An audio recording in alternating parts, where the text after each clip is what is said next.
Hello mamas, welcome back to my channel. Again, my name is Brittany. I'm the homeschool mom of 3 boys, and today we're gonna do a plan with me.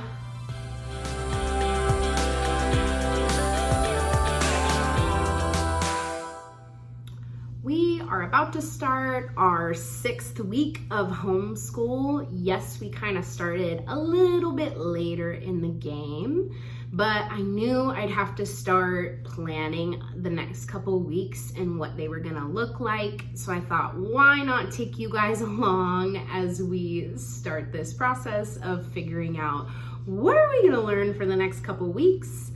Because it's our first year of homeschooling, we are constantly evolving. As I was going through this process of planning out what homeschool would look like for my boys and knowing nothing about homeschool before I went into it, I watched a ton of YouTube videos, I read a million blogs. I just wanted to make sure that I was giving my boys the best experience possible since we were going to be doing it from home.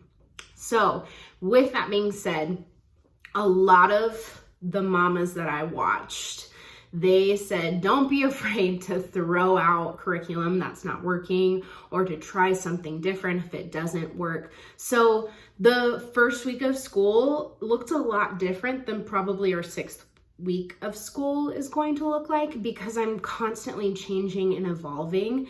I hate spending money and not using things that I've spent money on, but more so than anything, my goal is I want my kids to love learning and love reading. Those are the goals that I've kind of set for us in this first year of trying to figure this out. So anything that's going against what that goal is, I'm more than willing to let go of it. So with that being said, as how I am planning out each week, it's gonna maybe look a little bit different, but I'm going to give you kind of a general launching pad, a foundation, if you will, of what planning our homeschool looks like for us. I think it's always great to start with a calendar. The calendar I got is a super generic one. I got it from Target because I love Target. And I just wanted something that I could write a copious amount of notes in, and that gave me all of the days of the year. I wanted to make sure that I didn't have a separate book for record keeping, a separate book for this and that. So I kind of tried to get a calendar that would give me enough room to put all of that information in. So doing a lot of planning up front, then writing in what did we actually do and what did we not do, or what are we doing in a different time, and here's how I keep record of it as well. So I think it's good to start with a really good calendar. I've seen people do this in notebooks. I've seen people do this on their computer, on just one of those big kind of calendars over there. Honestly, it's really just based off of your preference, but I found what worked the best for me is just having a calendar. It just made it so I wouldn't have to write out as much as I wouldn't necessarily had. So, but I knew I had to have some kind of foundation before I got started. I watched a couple different YouTube videos of Plan With Me videos where the mamas were like, I don't plan ahead of time. Like what we get done, I, backwards record keep.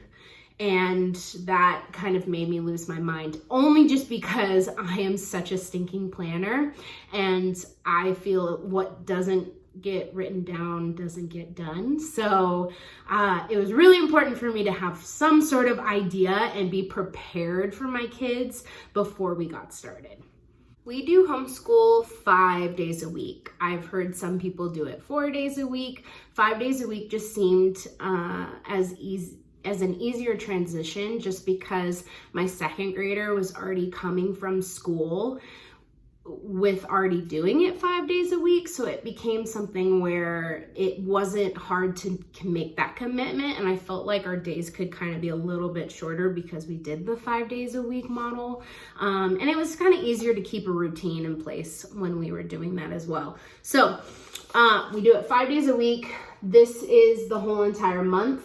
I first start by penciling in all of the different stuff that we have, whether it's a dentist appointment, a doctor's appointment, we have a field trip scheduled. I'm gonna put it all on this monthly calendar first, just so I have a better understanding. And I'm gonna put in all of the extra stuff that we are going to do that we wouldn't normally do on a day-to-day basis, which I am gonna show you in a second. So if we are doing a craft that we don't normally do, like we don't do crafts every single day, that's just a little bit too much work on me, can't handle that.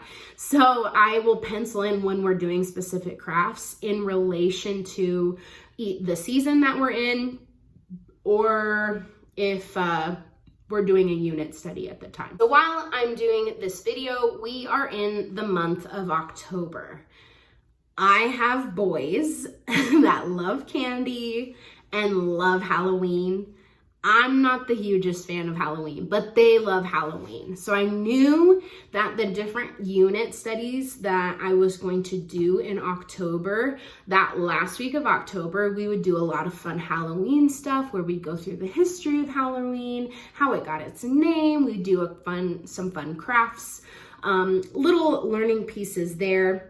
So do that and then I also know that the pumpkin patches are opening up, and I wanted to make sure that we were doing some fun interactive things with pumpkins because we are in fall, and continuing to work with the beautiful fall leaves that we have in this season and learning about those things as we explore the world around us.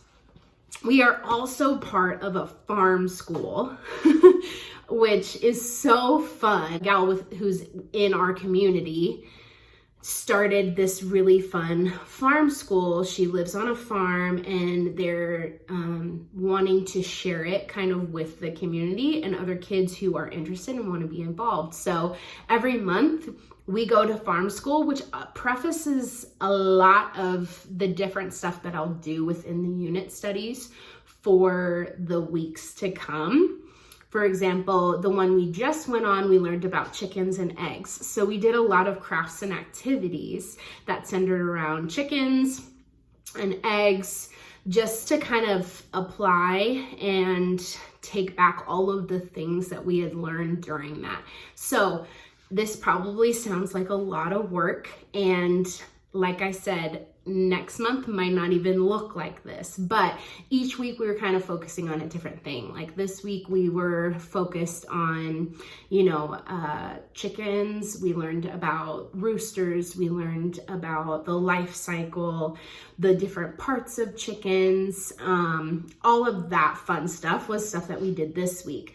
But next week is going to look a little bit different. We're going to go into more about pumpkins. So we're going to go into pumpkins, and then the following week a little bit more into pumpkins and crafts centered around that. And then finishing up with fun Halloween crafts and activities too. So those are extra stuff that I'm not doing on a daily basis. So I put all of that in the monthly calendar first. Next, I go to the week by week part of the calendar. So I have a week by week calendar. I outline all of the things that stay the same pretty much day in and day out. Yes, I do color code them because it makes my life easier, and it's fun because I've got these great pens that erase. So if we don't do something because my kids are not up for it, I can erase it. It's super amazing. I love these things. Can't say enough. I'll link them below because they're really great. But I know that these are the subjects that we're gonna do every day. And then there are other subjects that we might do a couple times a week. So the green color are the things that we do all together. So we're always gonna go through what's today, how's the weather looking? What month are we in? What year are we in? Then we're going to do our devos. So we'll read through our devotional and we'll learn about Jesus. I love that we get to do that in homeschool. Makes me so, so happy. So love getting that opportunity to share that time with my kiddos and open up discussions about things like that. And then we will do our read aloud in the morning too. So while they're doing their read aloud, they're doing their handwriting stuff as well. And then they'll do when they're done with that, they can do some other fun activities, play with their sticker books, draw quiet things that are not going to be distracting while I read. So we do all of that stuff together. And then I kind of break down each kiddo what they're going to do each day. So I know handwriting is going to be every single day. So I put writing every single day for both kiddos. Then Jax does spelling basically 4 times a week, sometimes 5, depending on his book and how many activities are in it for that spelling list. Then we will work on reading. So Jackson will read me a book because he's in 2nd grade, and then I'll read another book of Phoenix's choice to my kindergartner, Phoenix, and we'll read a book.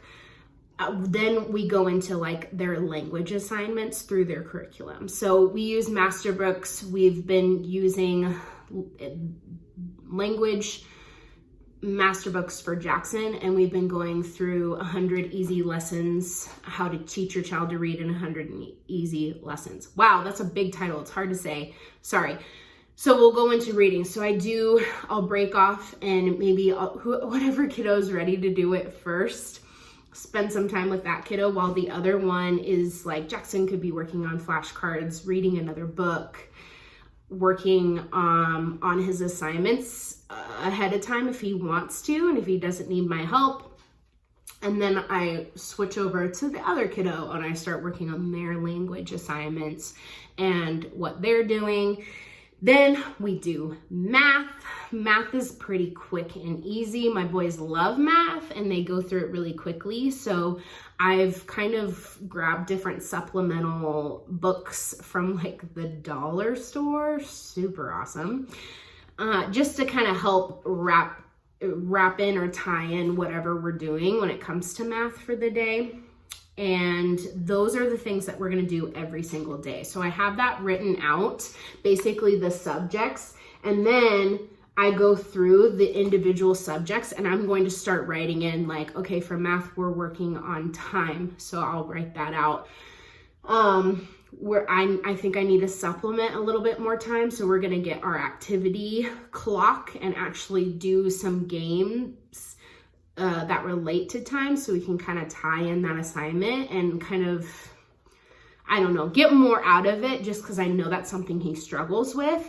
And like Phoenix, for example, because we're doing, the 100 easy lessons, it's really reading forward, but maybe not necessarily writing forward or learning about the letters. So then we tie in other supplemental workbooks that, hey, we learned a new sound today. We learned about I makes the if sound. So now we're going to do some assignments that tie in what sounds, what words start with this sound, igloo or whatever have you. So we'll just add in a couple different things that he can do throughout the day.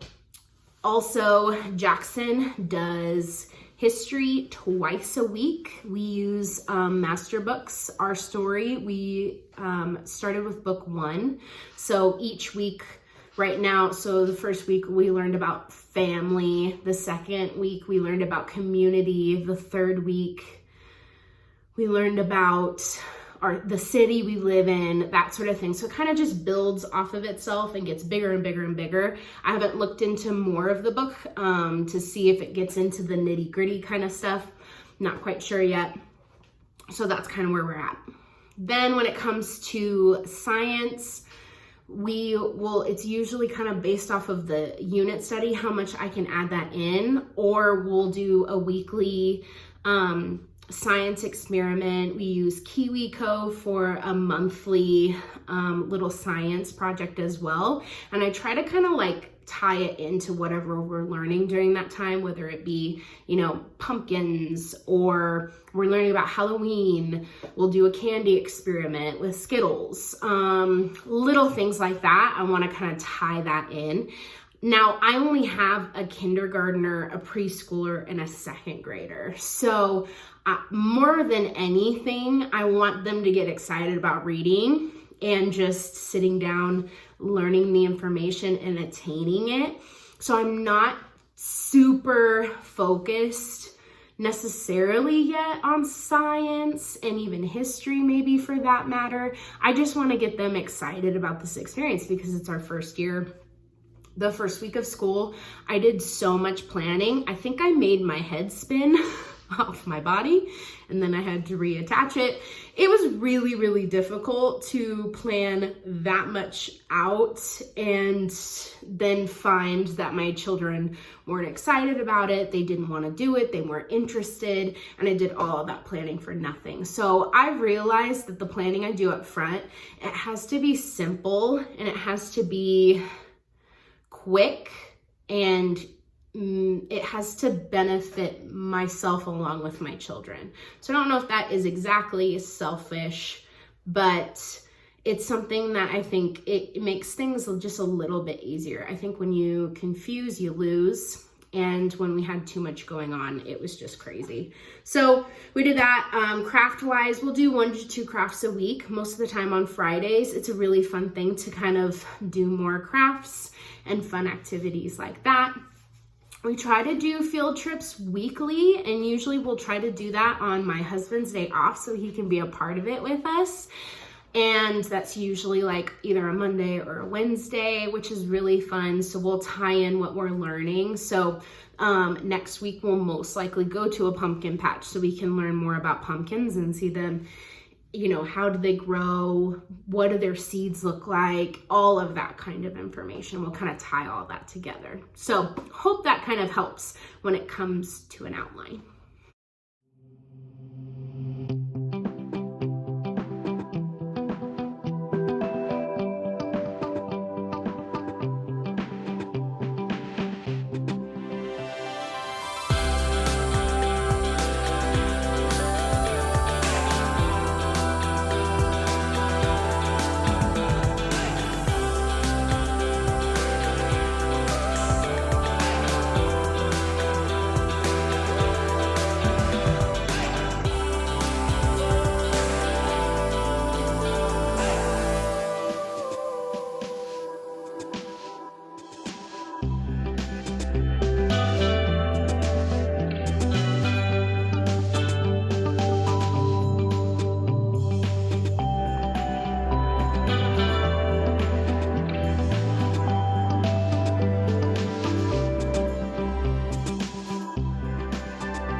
Don't you wish planning could be as fast as a time-lapse video? Because I sure do.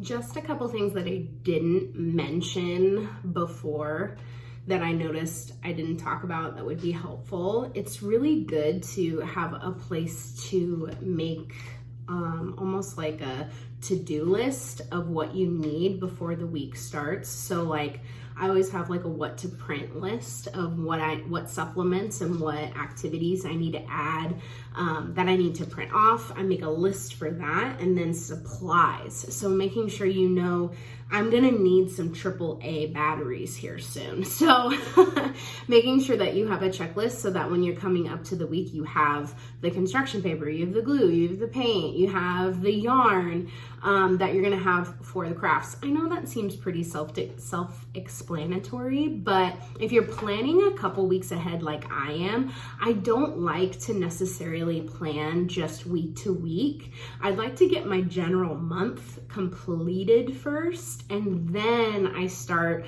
just doing the little things, probably the Friday, Saturday before the following week. So it kind of makes planning, it should be easy. I say that because I think we can get stuck on things, and I always ask myself the question, like, am I doing enough? Are they learning enough? Are they receiving enough information? And at some point, I need to put everything down and just say, okay, God, you're in control. You've got my kids. You want this to succeed just as much as I want it to succeed. So God, give me direction and guidance and clarity for the things that matter, and everything else, it's in your hands at this point. So it's taken me a couple of weeks to start realizing that. And I still try to take control a lot of the time, because I am a control freak, but God keeps bringing me back. So that's always great. So trust that what you're doing is enough, that you want it to be fun and exciting for your kiddos, and you want to get the information that they're struggling with, adding those extra fun things to make it more enjoyable. That's kind of what I've realized in the last 6 weeks that I've been doing this. I'm sorry if this was a really generalized planning video, but everybody does it so differently. I don't want to deter you from doing it differently than what you want to do, because at the end of the day, however you plan your weeks and what you do with your kiddos is what's cool about homeschool. It's completely up to you. And I think we can get bogged down by, oh, well, they do it this way. Well, they do it this way. Well, they do it this way, to the point where we feel like we are not doing a good job because we're not doing it the way that they're doing it, or we're planning too strict, or maybe we're not planning strict enough, or this, that, and the other. Trust yourself, trust who you are, because you are your kid's mother or parents. You know what's best for them at the end of the day. So when it comes to planning, there is so much flexibility and there's so much freedom. So embrace the freedom, my control freaks. Embrace it, love it, live in it. I'm saying this to myself too, because I need to hear it. That's all I have for today, mamas. Thank you again so much for watching. If you liked this video, please subscribe and like the video, or even thumbs down if you didn't like it. I don't care. Whatever feedback is helpful for me to document my journey along the way, but also to be a part of this awesome homeschool YouTube community. So I'd love to hear your thoughts. Comment below if you have any questions. I honestly would love to hear how you do it. I bet it's probably way more amazing than how I do it, because I know that I've really simplified it here, and I know there's a lot that goes into it, and maybe I'm making it too complicated. I don't know. Please let me know below. But thanks again so much for watching. We'll see you again soon.